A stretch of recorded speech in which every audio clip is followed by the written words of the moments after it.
Will the Chicago Bears finally be announcing their stadium deal today? We'll see.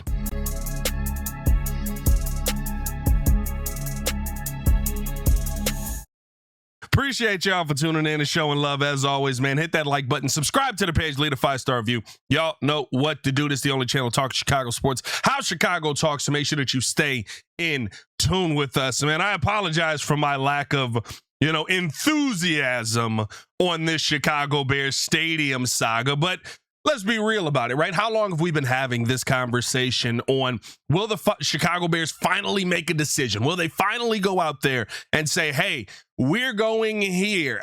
I just don't know if that's going to happen today. Now, there's been a lot of talk around this. We've heard everything from the Bears are going to Indiana and they're going to change their name to the Indiana Bears, which is asinine. And y'all got to stop messing with these aggregators like that.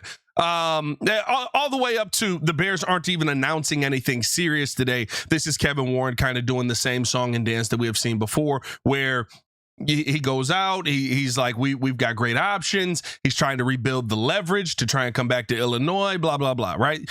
And I think it's very interesting what we got yesterday from the mayor of Hammond, because that leads me to believe that maybe a decision actually will be discussed. And apparently, per him, the mayor of Hammond, the Bears have been out there doing the site survey. They've been coring the ground, looking at the different locations and trying to figure out what's going to be the best spot for them to focus in on, which I believe is probably what we're going to see announced today. I think that this is not going to be the full-on, we're going to Indiana, we're all out, here we go, and we're going to be, representing that portion of Chicagoland from now on with our stadium.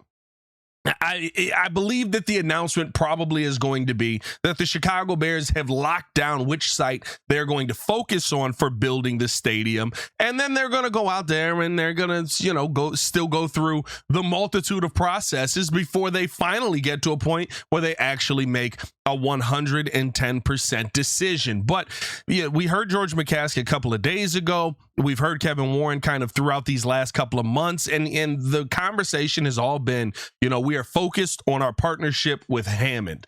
Focused on it don't mean that it ain't something back here that you can still pay attention to.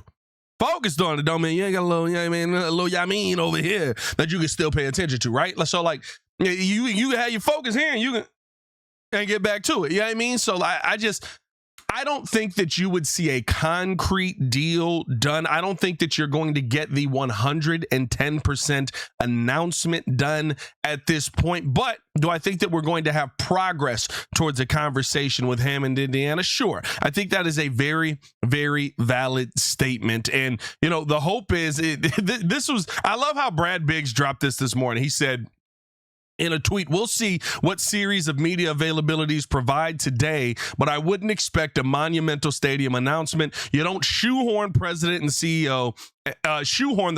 CEO and then owner into a tight window between the coach and the start of practice to announce something grand. That's kind of how I feel about this, right? Like, Kevin Warren is...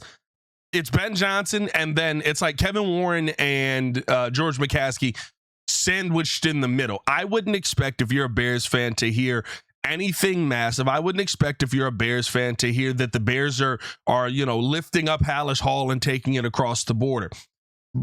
Probably more of a measured conversation on where this team is now focusing their attention is what we're going to see. Or the more likely scenario could be that it's just going to be the same pomp and circumstance that we have seen from the Bears over the last few years, and we're going to have another nothing burger to talk about as far as the stadium deal goes. And if it is a nothing burger, I'm not going to lie.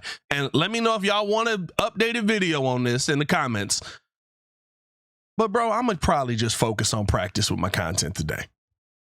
If it's the same conversation that we've been having, I'm gonna focus on practice with the content. I get it. People want to hear about the stadium and stuff like that, but until the deal is done, I really don't want to hear about the stadium. Let me know how you guys feel down in the comments below, man. Hit that like button, subscribe to the page, leave a 5-star review. Y'all know what to do. Now, I do want to get to this conversation, a little bit of Bears on the field conversation, because Adam Hogue went on 670 to score yesterday, and he talked about the Kyler Gordon situation and some of the levels that it has actually reached. By the way, if you have not done so, make sure to support the channel, man. Hit that thumbs up button, man. Hit that like button, subscribe to the page, leave a 5-star review. Y'all know what to do. Appreciate you guys for tuning in and showing love. Adam Hogue talked about how Kyler Gordon has reached Nate Davis levels inside of the building. And if you're a fan like me, you probably instantly went, well, nobody can reach Nate Davis levels, brother. Like, I don't know what you're talking about. You're wilding out here. Like, Nate Davis, for me, there is a section that is by the battle ropes that I call the honorary Nate Davis Memorial.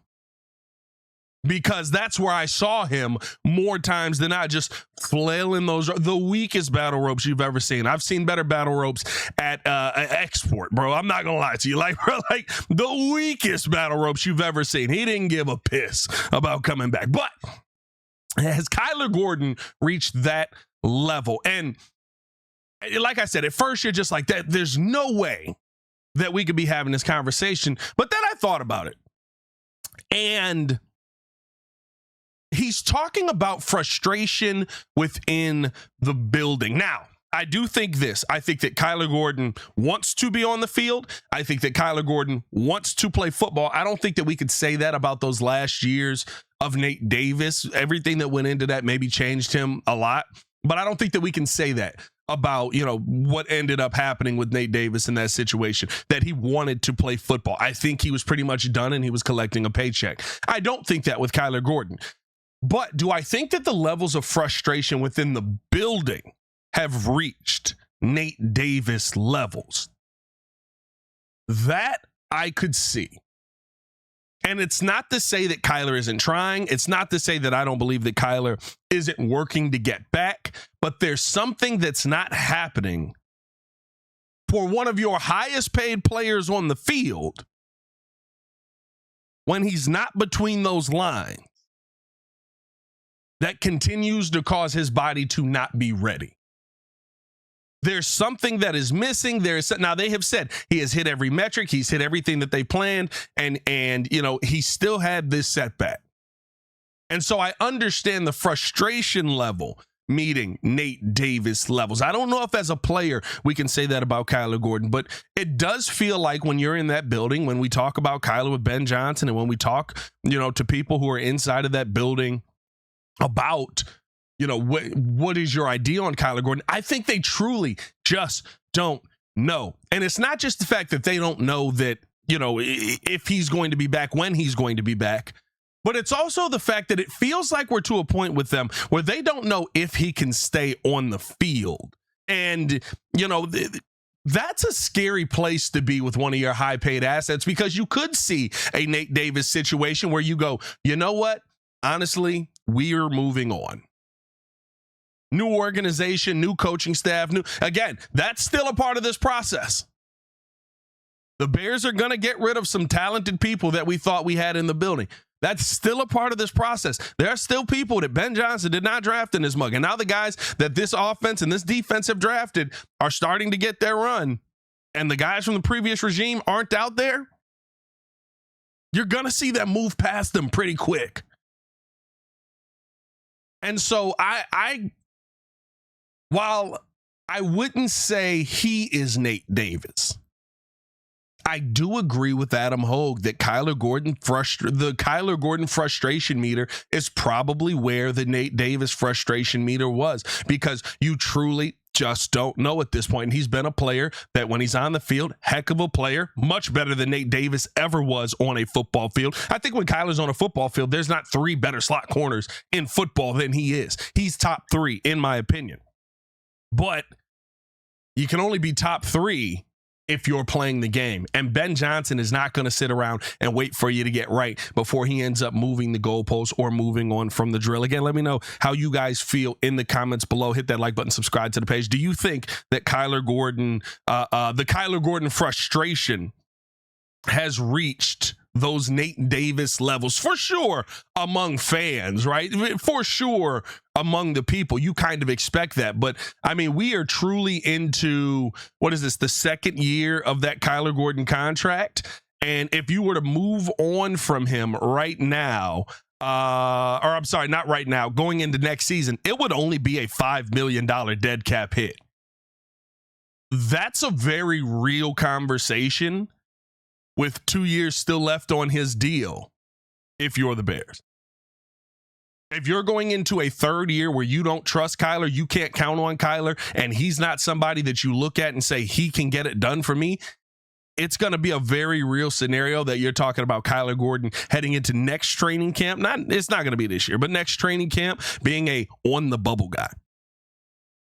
And that's a place that I never thought that we would get to with Kyler. But hey, man, let me know how you guys feel down in the comments below. I got to get myself ready to head up to Hallis. Going to have a couple of podcasts coming out from up there. Of course, the Windy City Breeze will drop a pod, and make sure to tap in with the Chicago Bears podcast over there as well. Also, it is Thursday night. We will be live not on YouTube tonight, but on Twitch. If you haven't done so, download the Twitch app, subscribe to or follow at Pat the Designer TV.